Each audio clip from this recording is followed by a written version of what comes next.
My pleasure to welcome you all. Welcome. My name is Marie-Christine Nitzi. I'm the president of Harvard Alumni for Mental Health, who is hosting today's event.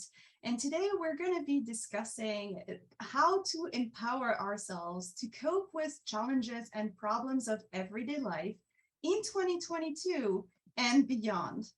And to discuss this exciting topic and very pragmatic concern that a lot of us are raising in our everyday life tonight is Dr. Debbie J.P. Ellis. I'm very, very glad to welcome her as I continue to letting people in and joining us. Dr. Debbie J.P. Ellis is a licensed psychologist in Australia and a mental health counselor in New York. She's an adjunct professor at Columbia University.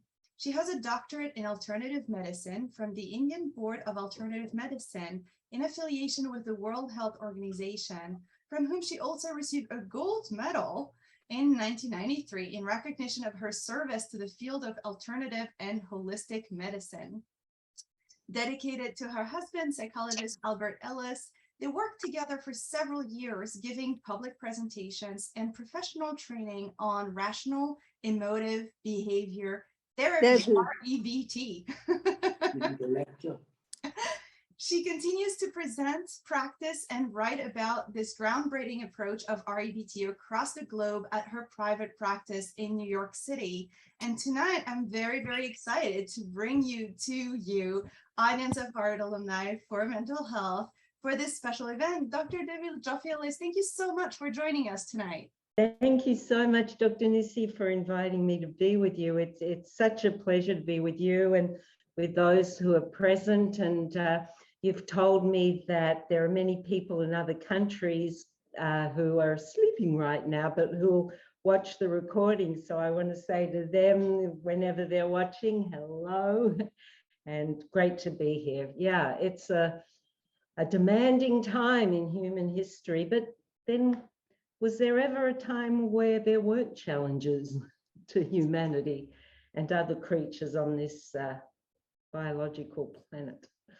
That is a good question. Thank you so much. We are going to start by giving you a very brief introduction to our host, right? Harvard Alumni for Mental Health was created in 2014 and became a nonprofit in 2017. Our mission is to organize weekly events to facilitate access to important concepts in the field of mental health. And we are sure that tonight's programming is going to do that by bringing you one of the world's foremost ways to tackle challenging emotions and provide you with some takeaway tools and tips so that you may improve that skill in your own everyday life. And Dr. J.P. Ellis, I thought that perhaps we can start by having a little bit of conversation. I have a few questions from our audience as well. And then after this conversation, or during the conversation, if you wish, we'll invite the audience to type their question in the chat. You may ask them during the Q&A portion after the discussion with Dr. J.P. Ellis, or you can also just type it and ask. If you send me a private message, I will be happy to give voice to your question if you prefer it that way. So if it's okay for us to start, I figured I was going to start at the beginning. Dr. J.P. Ellis, can you tell us what is REBT? Well, REBT, rational emotive behavior therapy, can be described accurately in a few ways. Firstly, it could be said to be the pioneering cognitive approach in psychotherapy. You know, last century, the work of Freud ruled the roost. Now, Dr. Alfred Adler, and right now I'm talking mainly for psychology students and practitioners. What I'm saying now may not be of much interest to people not in the field. So just a few words here, but mostly I think I'll be speaking in a more general way. Nonetheless, Dr. Alfred Adler did have some strong cognitive aspects in his approach. However, there were also more psychoanalytic elements. REBT is the no-nonsense, scientific, evidence-based, scientific approach imbued with compassion. So it not only is a philosophy, but it also has pragmatic tools and techniques. It's one thing to contemplate and identify issues and problems, but to have a selection of tools that one can choose from to help oneself, to create healthy emotions during tough times is a great gift if we're aware of it and use it. It's not enough to be aware of it. Action is important. So to conclude my answer to your question, rather a long reply, really, it's an effective psychotherapeutic approach, but it's also a way of life for those people who choose to apply it as such. For many people without severe issues and problems, it's a brilliant self-help technique. Other people benefit from a short or long-term therapeutic experience with an effective, reliable, trusted therapist. So a way of life and a brilliant, effective therapy for many people much of the time. All right, you have created the suspense. I have to ask, before we get into the details, can you outline for us a few, maybe 1, 2 core key principles of REBT? How do we, for some of us who are less familiar with it, start to grapple with this approach? Yeah, one of the many things I love about it is that it's not complicated. It's not at all complicated. I don't have time now to go into the history and development of it, but those who are listening, including dogs and cats, I just heard all animals welcome. I love animals. And they're quite emotionally healthy much of the time if they're not abused. Interestingly, humans who aren't impaired or abused, and abuse can also be self-abuse, putting oneself down. So we can be emotionally healthy too with the right attitude, but I'm jumping ahead too quickly. So what I'm about to describe may sound in parts familiar to some people because my late husband, Dr. Albert Ellis, who created this approach, was a voracious reader, and elements of various philosophies and approaches that he enjoyed became folded into some elements of REBT, including those of the Stoic philosophers. So that's my introduction to the first main principle of REBT, and those who know the work of Epictetus will say, yeah, I heard that before. Yeah, you did. So first main aspect, it's not an event. It's not what happens that creates our emotional experience, reaction, or response, but our perception of what happens, our beliefs about it, our attitudes, our thoughts about it, that create our emotions. I think one of the greatest tragedies in the lives of many humans is that they don't know they have a choice about the emotions that they feel. Because they were never taught, and because perhaps as little impressionable children, they may have seen people around them react and act in certain emotional ways when bad things happened, they may have developed into adults thinking, well, that's normal. I mean, that's what you do when you're angry. That's what you do when you're depressed. And so it's tragic that a lot of people, the children aren't taught in schools that by thinking in healthy ways, and healthy doesn't mean pie in the sky, everything's for the best kind of Pollyanna attitude. Not at all. Some things are not for the best. But the flavor of REBT is realistic optimism. And so essentially what empowers a human being when the fact seems to be we cannot control everything in our lives. If we could, COVID wouldn't exist. So it serves us well. It prevents the creation of unhealthy emotions. I'll talk about that in a moment too. By learning how to think in rational ways and to choose to do so much of the time. It's tragic people don't use that choice and power. I'll give you a quick example of And this is showing how REBT can be a self-help technique and a way of life and living, not just a therapeutic approach. I've had a nasty headache much of today. I was woken way too early by roadworks. Hello, New York City. I love New York City, but sometimes these things happen. That was something out of my control. It wouldn't have helped at all if I had abused them or done anything else. So the fact was I woke early, had this headache all day. Now, if I wasn't, thankfully, in the habit of thinking in rational ways when things that I don't like happen, then it would have been really easy to go into oh no, and I've got all this work to do today, and I'm giving a talk tonight, and if I have a headache and my head is heavy, how am I going to be clear? And I'll be lousy, and they'll think I'm stupid, and da.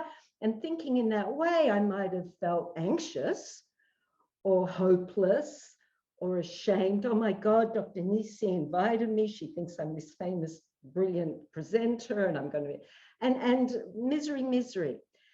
But fortunately, and it takes ongoing effort, you know, I don't, but it's my habit to monitor my thinking and my emotions, not fanatically every moment, but when my emotions may be a little unhealthy, taking me away from achieving some positive or healthy goals I might have for the hour, the day, the week.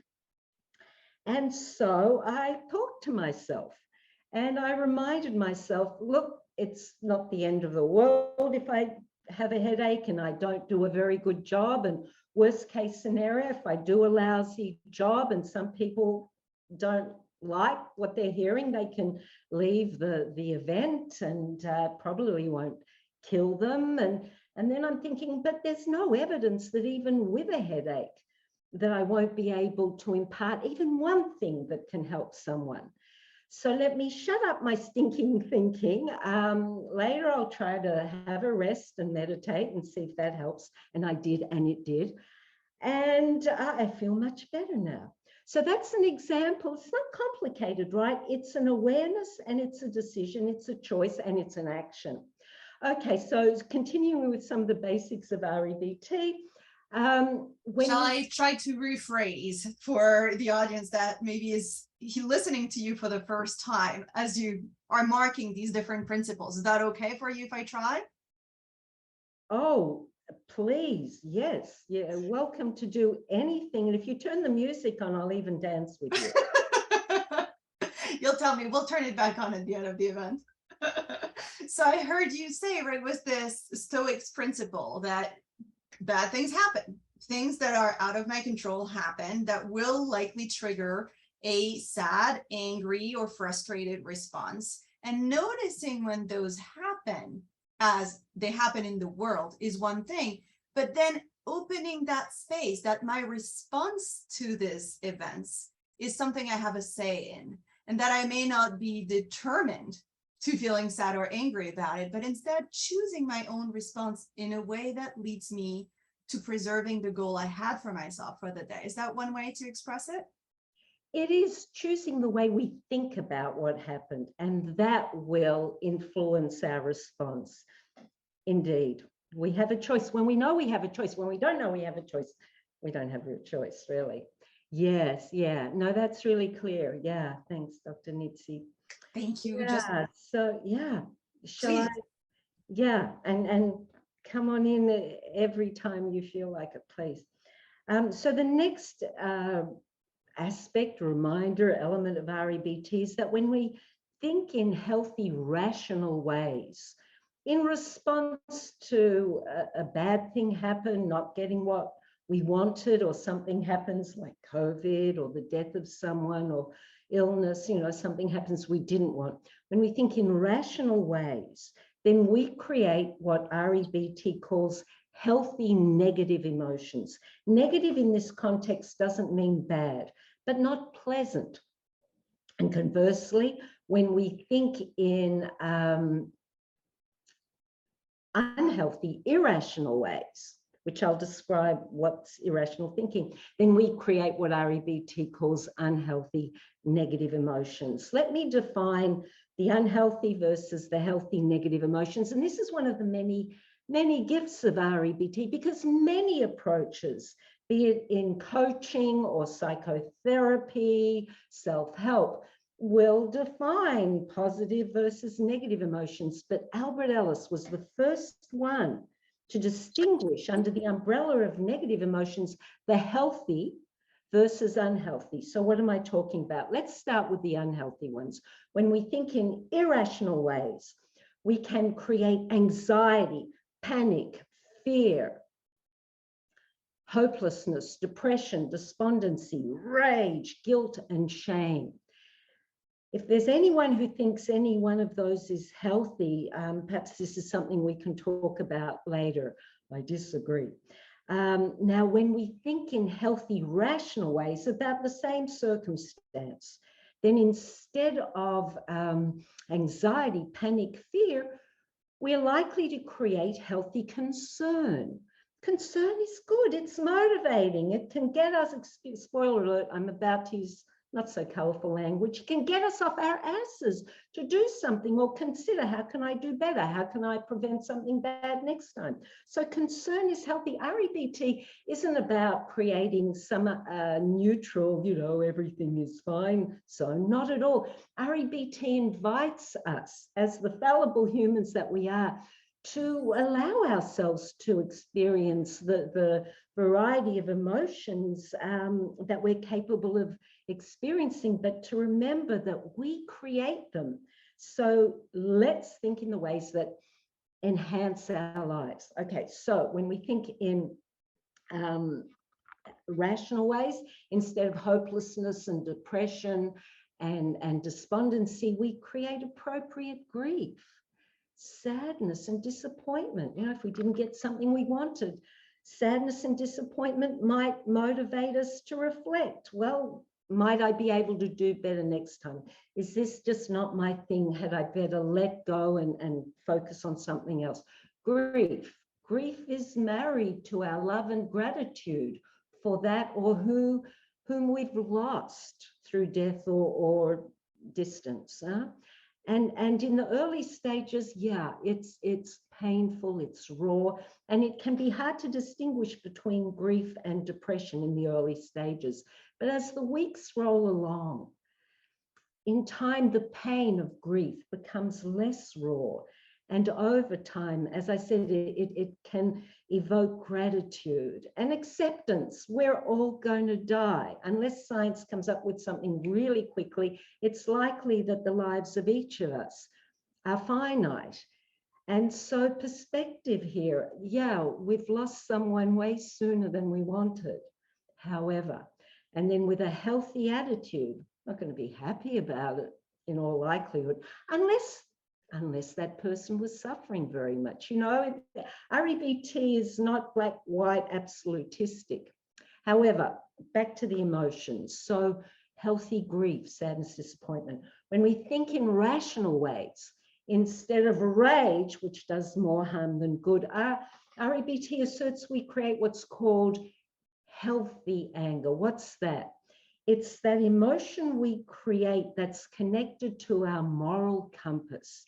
REBT, humanistic to its core, asserts that if a human being isn't disturbed in some ways, and many of us are to different degrees in different ways, but in certain ways, if there's not that disturbance, there's a tendency to choose to not actively do harm. And so the moral compass, when we're connected with that and we receive or witness brutal behavior, it's that adrenaline fueled, no, but what makes it healthy? We're not impelled to react or act whenever possible. It's not always possible. Sometimes there are crisis situations, but often it is possible to take time out to reflect on what might be the better thing to do now.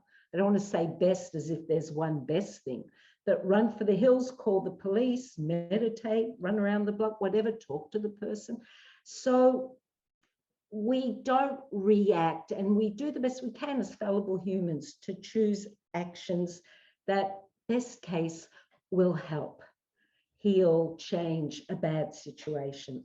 And finally, when we think in rational ways, instead of guilt and shame, which are debilitating and paralyzing, often present along with hopelessness when people attempt suicide, instead of guilt and shame, we create regret. Again, it's an emotion connected with our moral compass. We're willing to take responsibility.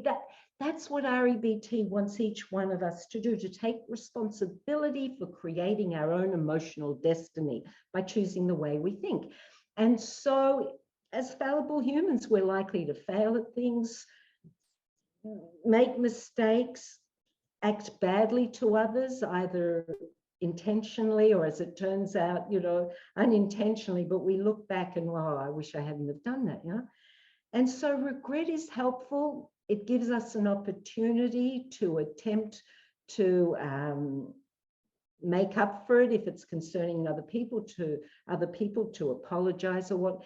It may not always be possible, the other person might have passed away or just not be around, but it allows us an opportunity in some cases to make amends. And most importantly, it gives us the potential to not make the same mistake, to not behave in that same unhelpful way. So I hope each of you see the difference between the healthy versus unhealthy negative emotions. And I'll pause for a moment to let you speak if you wish, Dr. Nisi, and then I'd love to describe what are the elements of irrational thinking and the ones of rational. That's great that's the direction you're going, because I was going to ask you a naive question. In folk psychology or in everyday speech, we sometimes say you're being irrational for somebody who's expressing emotion. There might even be biases in our society that may blame certain people more than others for being irrational when they express healthy emotion. And so I wanted to hear a little bit more about this distinction. It sounds like you're making a slightly different and importantly different distinction. It's not rational or irrational as either you're rational and you don't have emotions, or you're irrational and you have emotions. You're saying something different, and I just wanted to give you an opportunity to insist on that and articulate for those of us who are naive to this approach more clearly that distinction, if you will. And then, of course, please go on and tell us about the irrational side. Thank you. I love that you asked that. Well, to clarify, our actions may be, how can I put it, beneficial or harmful, life-enhancing or destructive. Our emotions are neither rational or irrational. They may be healthy or unhealthy. It's our thinking that may be rational or irrational. And unfortunately, if we're not taught the difference, we just don't know.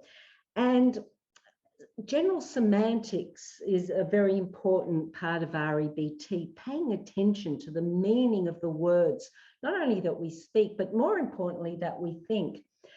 But, during this COVID era, so often I heard it's normal to be anxious.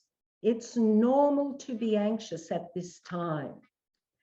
And I really disagree with that, because saying it's normal implies, well, this is the way we should be feeling. Now, I feel it would be accurate to say when things are very challenging, like COVID, it's common. Many, many people may create, not get anxious like it's a virus. Anxiety isn't a virus. We make it, and we can unmake it according to the way we think. And so common is accurate, but to say it's normal really does a disservice to us. And then, the media speaking in this way gives fuel to people who haven't been in the habit of thinking in healthy, life-enhancing ways. So I may have partly answered your question. I don't know if I fully did, but rational and irrational refers to the thinking. Emotions are a consequence of how we think. And if I think in irrational ways, it's not irrational that I feel a debilitating emotion. So I hope that clarifies that. Thank you very much. And I'm sure your next topic is going to help us dive even deeper. So please. I hope so. So I'm going to describe now the main elements of irrational thinking, and I invite those of you who feel like it, those who are here live, and then there are going to be lots more as time rolls along, I think, that view the video. Consider, if you would, whether you ever think in any of the ways I'm about to describe, the irrational ways, and whether it serves you, whether it helps or hurts a situation. Okay, when we think in irrational ways, we have demands, shoulds, and musts and oughts. It's very rigid. It's very inflexible. And there are a few core irrational beliefs that are very common to people who haven't thought about their thinking and challenged irrational thoughts. And they include this first very common basic one: I must do well and be loved, liked, approved of by everyone. Lots of luck, right? And yet people who believe this, who are convinced of this, may strive for perfectionism, an ideal that doesn't exist. I must be perfect. REBT would encourage striving for excellence, which is different from this ideal of perfection. What is perfection? Anyway, so I must do well, be loved, liked, approved of it by everyone. The second core irrational belief that's common to many: you can be individual or it can be plural, a group, a family, a neighborhood, a philosophy, a religion, a political group, a country. You must act the way I think you should. You must treat me the way I think you should. Notice the shoulds and the musts, the demands. And the next one is life should be fair and with justice. Now, it's a noble, healthy desire that it be fair and with justice, but when we're saying that something that isn't a certain way should be a certain way, we're not accepting the reality of the here now moment. And that's not helpful. And in all probability will create one or some of those unhealthy negative emotions. Another unhealthy, irrational belief, very common during the COVID era and any other era in human history, I believe, is I must have certainty, the need for certainty. And unfortunately, people don't think things through. What is certain in this life? The joke, death and taxes, ha, ha, ha. Well, some people don't pay their taxes, so that's not certain. And it's likely that we will die. But again, who knows what science can do? I would say that is the most probabilistic certain thing, but we don't know. All we know is what's here in this moment, right? So that need for certainty has created a lot of anxiety. When will this pandemic be over? Should I take, a booster shot? Should I have any injection? And many other thoughts and fears that come from, because if I don't have certainty, it's awful, it's terrible, I can't cope. Continuing to quickly describe elements of irrational thinking. Very absolutistic thinking. We overgeneralize, take things too seriously, lack a sense of humor, blow things out of perspective. I mentioned that. Have what's called low frustration tolerance. In other words, I must have what I want when I want it. We could add little baby that I am. That it can be referred to as I can't standitis. Very, very serious disease. No, but it's a malady, that's for sure. Not a melody with an E, a malady with an A. So, and then awfulizing and catastrophizing. In other words, convincing oneself this is the worst thing that possibly could be. It couldn't be worse. When the fact of the matter, and any of you who are present live can let me know, me and Dr. Nitsi know if you think I'm wrong here. If one is still alive and not cognitively impaired severely and not in pain 24/7, which makes it pretty difficult to think clearly, but for those exceptions, where there's life, there's hope. In other words, it's probably not the worst that it could be. It might be dire, it might be very bad, but if you're alive and not impaired, in all probability, it's realistic to hope that things might get better. And the fact of the matter, in the here and now, you're still alive.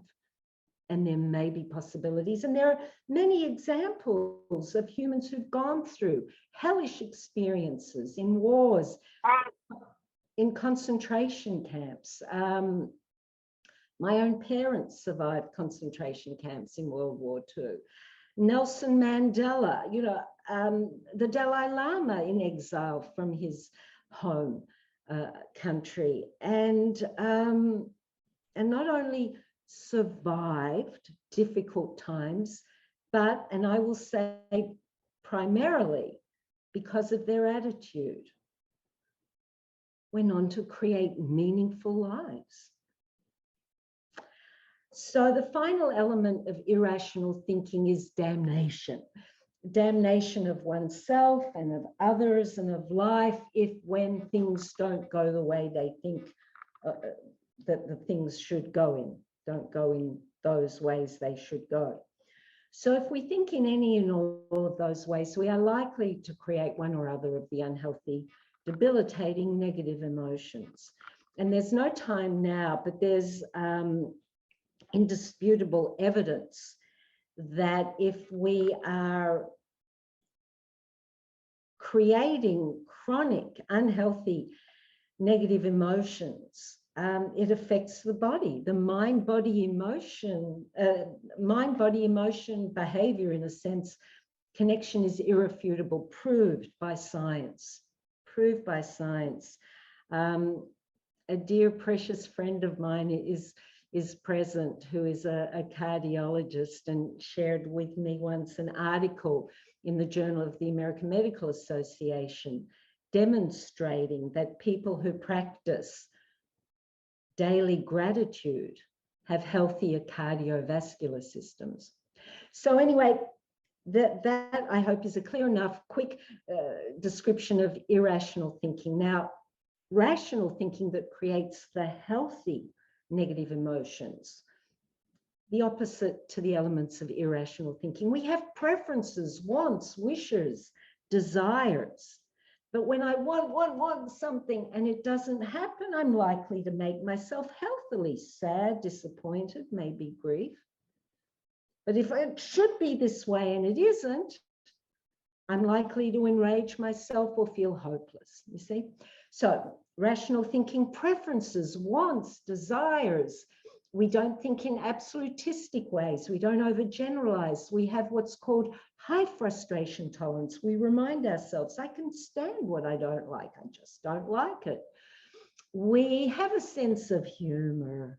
You know, one of the things that's very absent in many situations, particularly in the workplace, particularly during difficult times like COVID, or any times in human history, is when people take themselves and others and life way too seriously. I'm not suggesting that we trivialize genuinely difficult and egregious situations, but you get the point. Many people choose to just take things way too seriously, too often for their own good. So we don't catastrophize, we don't awfulize. I already say a high frustration, I can stand what I don't like. I just don't like it, high frustration tolerance.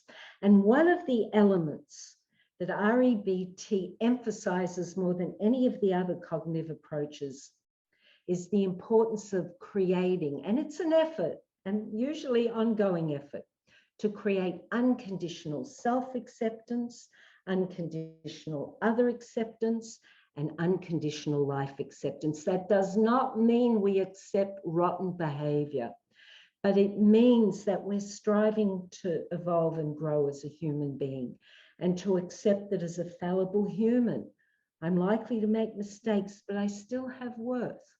You know, that in nature, there are trees with diseases, there are maladies, there are tsunamis, there are things that happen that don't seem very good. And yet, wouldn't many, hopefully most, if not all of you, say that the majority of things in nature, even if they have a negative outcome, have worth. There was a purpose. So we remind ourselves, REBT encourages us to remind ourselves, I'm a fallible human. I have worth simply because I exist, and may I strive to do more good and less harm. Then a tough one is unconditional other acceptance. Tough for some people who wrongly think that if I make effort to accept a person who has acted atrociously, it means I'm endorsing their rotten, evil behavior, or kind of it's okay. Not at all. REBT, you know, the creator of REBT, Albert Ellis, he fought for civil rights on many levels and encouraged people to strive to not only create a healthy inner and outer climate within oneself, but to help other people, to do our bit to make the environment, the world, a healthier place. And certainly would not disagree with seeking justice where someone has been abusive or worse. So striving to create unconditional other acceptance of a person who's done very bad things would mean that one is willing to say they, like me, are fallible humans and they have done really bad things. It's unlikely that a person does great evil if they're not impaired in some way anyway, suffering from a disturbance. That doesn't excuse a bad deed. And again, REBT would hope that there would be some just consequences, which sometimes there are, and sometimes there aren't, which is a segue into unconditional life acceptance. It would be great if everything in life, you know, had just consequences in our lifetime. You know, and so the bad guys got consequences and could learn from them and improve and do better next time. But that just doesn't seem to be the reality right now. So to prevent ourselves from making ourselves sick, physically, emotionally, and mentally, it serves us well to make effort to create unconditional acceptance on each of those levels. If we had more time, I'd say more. Hopefully that's clear enough. Thank you so very much. So I heard a number of patterns of thinking that we can be on the lookout for, right? This catastrophizing is one example. When you told us this morning you had the headache, that was going to lead to a terrible talk and no one would like you and people would leave in droves. That was a phenomenal description, right? Of where our thoughts can take us when we catastrophize that way. That was a good example of something we can all be on the lookout for when we feel anxious. And then you walked us towards the positive side of what we could also pay attention to. So not just notice the bad habits and help us change our thinking, challenge our perhaps less adaptive ways of thinking, but also practices that we can try to muscle up, right? Like muscle our acceptance, or like build our acceptance muscle. And perhaps, okay, so you have a headache. You didn't want to wake up in that highly noisy environment that moment. You're not enjoying the headache. There is a reality of this unpleasantness. And in that moment, you're able to say, well, getting all tense about it isn't going to help. In fact, we know through the pathway, the physiological stress pathway, we know it's likely going to make it even worse when you add tension to a headache. And so being able to, in that moment, accept that, release the tension, and choose a different way to think about it. Is that the positive side of catching those bad thinking habits? Beautifully said. Thank you so much. And so in addition to what you just described, there are a number of very specific tools in REBT that people can apply and can use. And again, I don't have time to go over all of them, but I can mention one in particular that is very helpful. And that's the ABCDE self-help form. And if people want to go to my website, Debbie Joffe Ellis as oneword.com, there's one tab,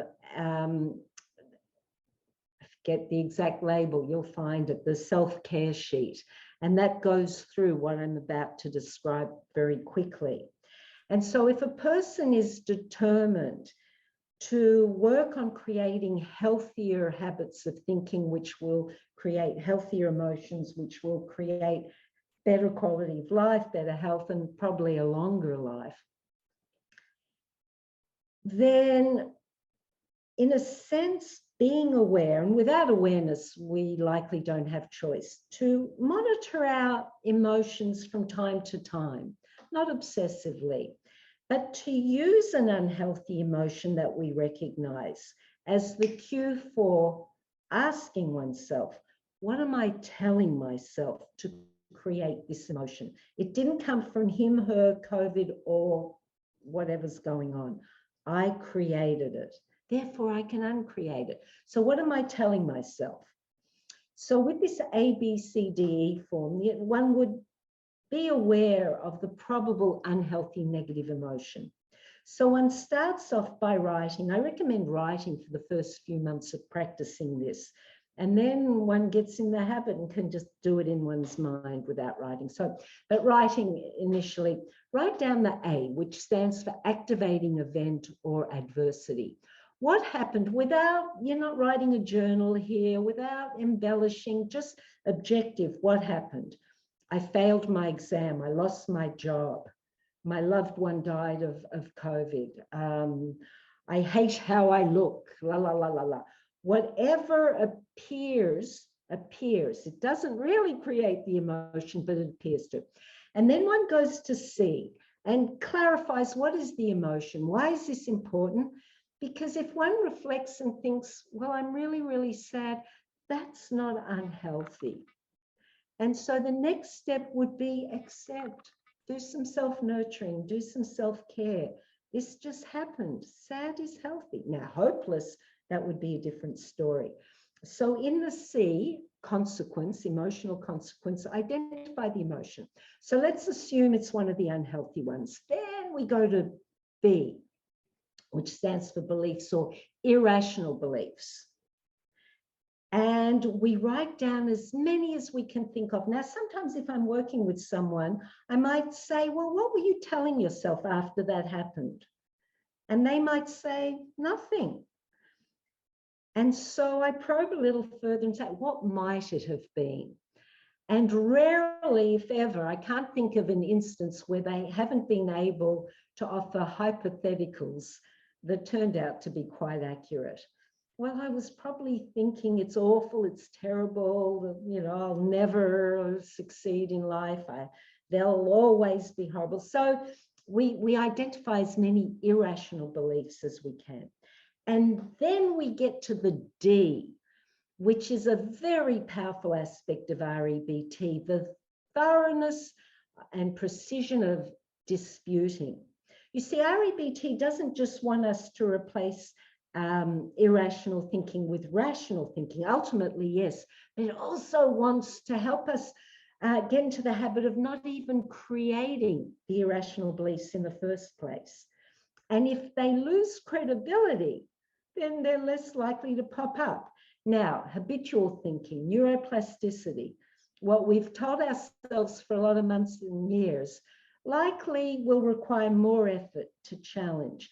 But over time, again, neuroplasticity, the more we repeat the healthy new belief, new neural pathways are formed and new habitual ways of thinking can be created. So in the disputing, we take each irrational belief and we ask questions.